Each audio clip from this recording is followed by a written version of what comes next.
Before Hellblade, I played the Batman Arkham games. These games almost inspired the channel, so it is natural they play an important role in the channel's development. I'm planning on making a reflection on Arkham Asylum, but I decided to talk about Arkham Knight first since I need footage of this game for a future Hellblade video, and in the meantime, I discovered some hidden meanings in this game that I want to tell you about, similar to how I did with Hellblade. Arkham Knight is a well-known game, and one not short of controversies. I warn you that this is not a review of the game. I am not going to talk about whether this game is good or not, or talk about how they overdid the Riddler, or how silly the Arkham Knight is. We know how you think! I am going to theorize over its story, particularly the finale. So, with that being said, I will start my reflections on Arkham Knight's finale and what it could mean in the future. Of course, spoilers ahead. The game starts with the Scarecrow threatening Gotham with his fear toxin, promising he will release it on the streets and turn everyone crazy. This is because he wants to reduce the populace of the city and the cops within it, so he can seize control of the Ace chemical facilities, where he can create a fear toxin bomb powerful enough to cover the whole of Gotham and miles around. At the beginning, Batman foils this plan, but on doing so, he is exposed to the toxin himself, and his dark half, so to say, emerges, taking inside his head the form of the Joker, who died at the ending of Arkham City. Bruce.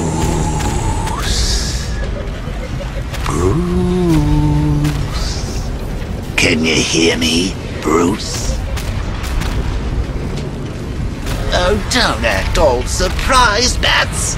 You knew this was going to happen sooner or later. Me stuck deep inside you.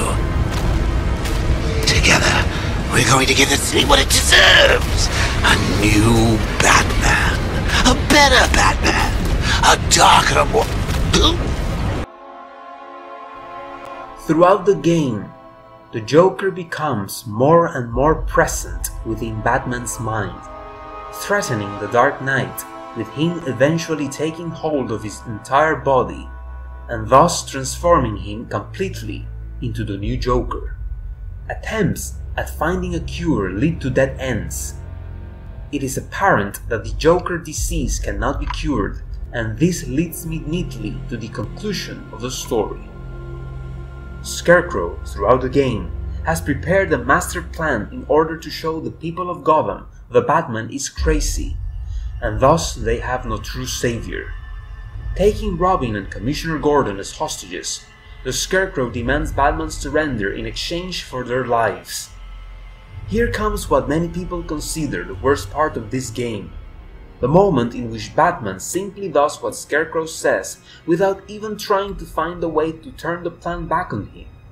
He goes where he's told, he leaves his utility belt where the Mad Doctor demands, and lets himself be strapped to a patient's bed as the Scarecrow directs him to the halls of Arkham Asylum.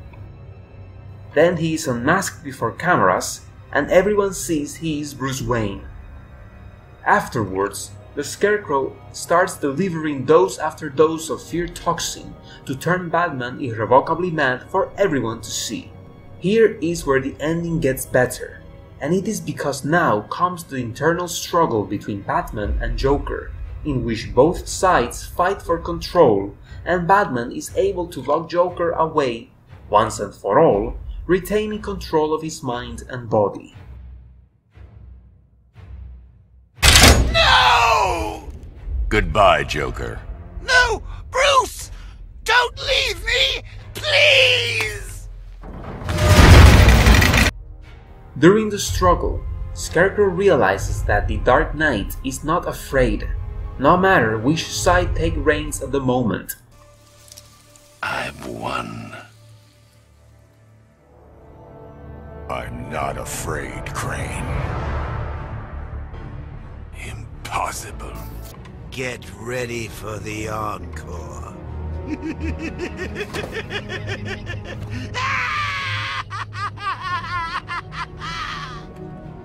Why aren't you scared? And at the ending, the mad psychiatrist, frustrated, puts a gun before Bruce Wayne's head. Jason Todd comes in and rescues Bruce by shooting Scarecrow's gun away and shooting one of the handcuffs holding Batman. Batman injects Scarecrow with his fear toxin, showing everyone what a whiner Scarecrow actually is when given his own medicine, and then he is arrested. This is a brief account of the game's finale. Now, the point of this video is talking about what truly happened at the ending of Arkham Knight. Most people think that Scarecrow managed to destroy Batman during the course of the game. Some applauded, while others are disdained by the idea and reject the game by consequence. But what if I were to tell you that the Batman actually was more in control than he seemed? Upon recording pieces of this game for this other Hellblade video that I'm making, I came to the realization of several things. The obvious ones are ones I and many other YouTubers out there have rationalized from the very first time anyone's played the game. These points are, for example, why not ask Nightwing or Catwoman for help? Or how could Scarecrow keep Batman immobile long enough to strap him on the bed? Or why isn't Robin trying to do anything? Or how could Commissioner Gordon remove Batman's mask? We could go on and turn this into an Arkham Knight hate video. But no, I will proceed with my point. My theory is that Batman wanted this confrontation to happen for several reasons. The most important one is because it was the only way he could face Joker and be rid of him once and for all. Throughout the game, he and Robin worked on a cure, but since the test subjects all die before positive solutions can be found, Batman is left with no other alternative than go to hell and beat his psychosis with sheer strength of will. Where did I heard that one before? Ah, yeah, I understand. The second reason is because Batman thought it was time for a change. It is implied through the course of the game that the Batman, so to speak, is growing old. More than physically old, since Bruce is only on his 40s and is on peak physical conditions. What is implied is that the Batman mythos is the one losing strength. The criminals have grown accustomed to his presence in Gotham. They even boast and utilize Batman's no-kill policies, which is a stark contrast to the terror he inflicted in Arkham Origins, where no one knew him and were unsure of whether he would kill them or not. That insecurity proved to be Batman's greatest strength in that story when fighting crime. It also turns him at odds with Captain Gordon, who by then did not know if he could trust the Dark Knight. In Arkham Knight, we see the opposite. Batman is considered as a force of goodness. He is revered by the policemen, and the innocent look up to him as their savior. But the villains openly hate him, and have started to lose fear, and that is a dangerous thing. When in Arkham Origins, the Batman's mere shadow could strike terror into the hearts of men, we see thugs in Arkham Knight J-Bat Batman in the cell blocks of GCPD.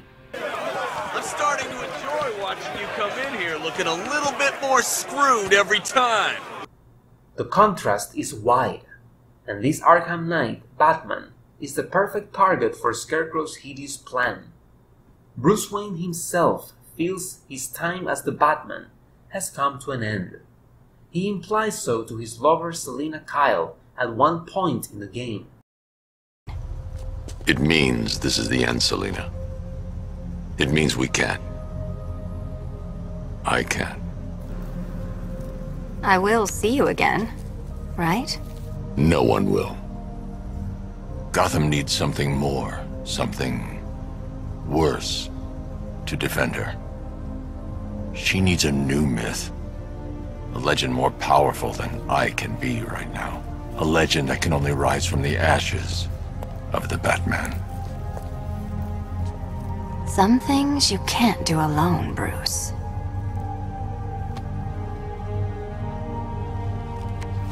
And some things you have to. So basically, my point is that Bruce wanted to get unmasked so that he could activate Protocol Nightfall and destroy the images of both Bruce Wayne and the Batman in one shot. And you might ask, if that is the case, why not unmask himself and post it on YouTube? Well, the answer is simple. If he does that, no one is going to believe him. Second, he needed to face Scarecrow, not only to save Robin and Gordon, but because he had to settle his fight with Joker, as I explained before. Joker is Batman's most dangerous villain. In Arkham City, Joker infects Batman with his deceased blood, linking them somehow, and that little Joker within Bruce is what the fear toxin at the beginning of Arkham Knight unleashes. Imagine the clown prince of crime with all of Batman's power. He would basically be unstoppable. The Joker is the truest danger of this game. He threatens our hero to deeper level. The Arkham Knight and the Scarecrow are superficial when compared to the Batman turning into the Joker. Unmasking before the audience is indeed a small price to pay when compared to the stakes, and in any case, he did not go unprepared. This isn't going to end how you think, Crane. It is an obvious thing that the same Batman that can take down 50 armed soldiers at once allowed himself to be strapped by the Scarecrow, and it became obvious to me that he could release himself at any time, only that he had to do it after beating Joker. Through most of the scene, you see Batman at peace, as if he knows what he's doing. He seems to be indulging even Scarecrow's power play through most of the scene, more than Commissioner Gordon or Robin are. During that part, Scarecrow demands Gordon to remove the Batman's mask. Gordon, not knowing of Batman's intentions, resists, and Scarecrow shoots Robin to add pressure. Before things get out of hand, Batman assures Gordon that it's okay, Jim, trust me, and upon realizing that Batman has a plan, Gordon then does what he's asked. He removes the mask and the world sees the true identity of the Dark Knight. All of this, by now, implies stuff, but doesn't prove anything. The moment that actually proved to me that Batman was in control the whole sequence was once he's beaten the Joker and beaten Scarecrow's psychological plan. When Scarecrow puts the gun to his face, Jason Todd shoots it out of his hand and shoots one of the handcuffs holding Batman. I noticed that he did not fire another shot for the other hand and the legs. I'm not afraid, Crane. Impossible. Without fear, life is meaningless.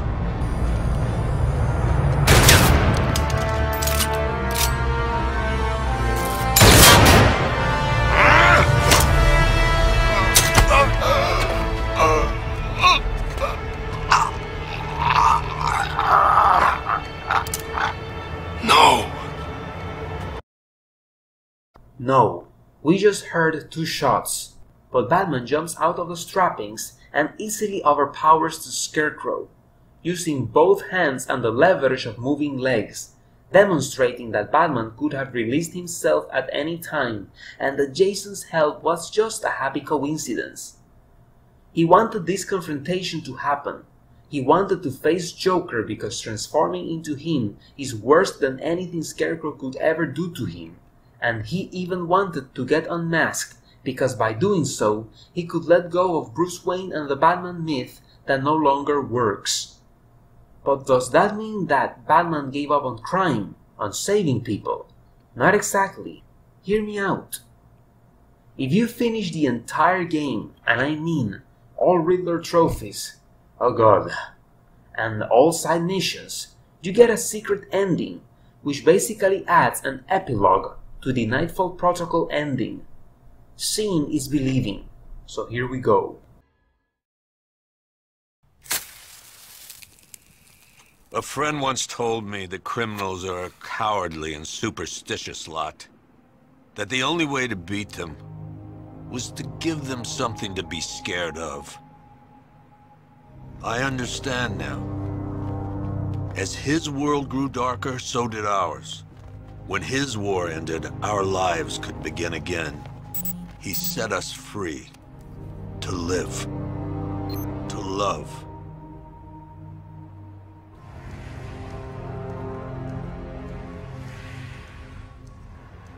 There was an inquest, of course. Hundreds of suspects. Who killed Bruce Wayne? I guess we'll never know for sure.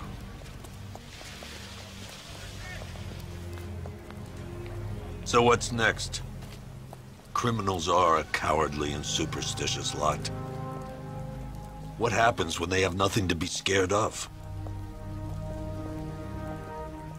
Who will protect Gotham now that the Batman is dead?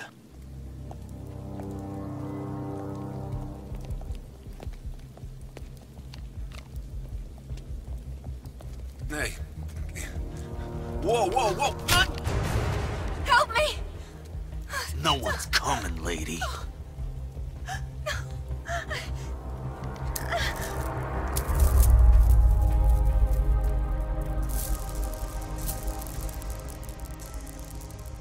Take his wallet.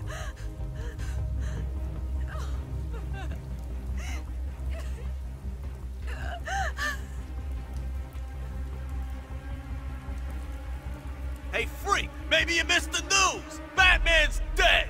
That look don't scare us no more! What the hell?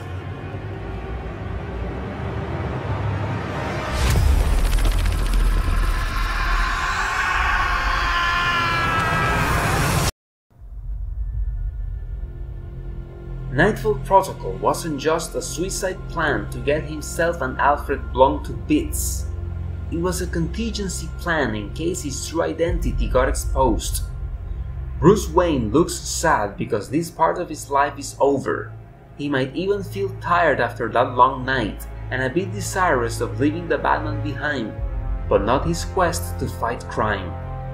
This is proven in the epilogue, where we see a recreation of the tragedy that created the Batman in the first place. Only that this time, there was someone or something ready to take action. The criminals say that the image of the Batman no longer scares them, but all of a sudden, this creature starts growing in size and spits fire, meaning that the Batman has returned stronger and scarier than ever before. Something worse, a new myth born from the ashes of the Batman. Criminals, beware. Most probably, the Dark Knight was using fear toxin to induce greater fear on his enemies. Imagine what that would be, thinking about a fifth Batman game. Bruce Wayne, playboy billionaire, is dead, but the Batman lives on. Would he re-establish contact with now Mayor James Gordon? Would he tell Dick, Tim and Barbara he is alive? And how would that work in terms of gameplay? How different would his armor be? And what additional skills and gadgets would you use regarding your newest weapon, the Fear Toxin? Imagine a fifth Batman game in the newest generation consoles, with the old tricks back along with new ones. Seeing even more districts from Gotham City, a fifth Batman game with fear attacks even more powerful than the ones we had in the fourth, gliding through the night skies, striking terror into every criminal's hearts, and now minds as well. This would be a scarier Arkham Knight in steroids. I enjoyed making this video. Today is my birthday as I finish writing this script. Inadequately, I was gifted with Frank Miller's Batman: The Dark Knight Returns. I'll be reading it soon, and depending on several things, I might even reflect on it, and maybe compare it to how could it be used as the foundation of the fifth Batman game. We'll see. But until then, beware the night. I am vengeance. I am the Knight. I am Batman.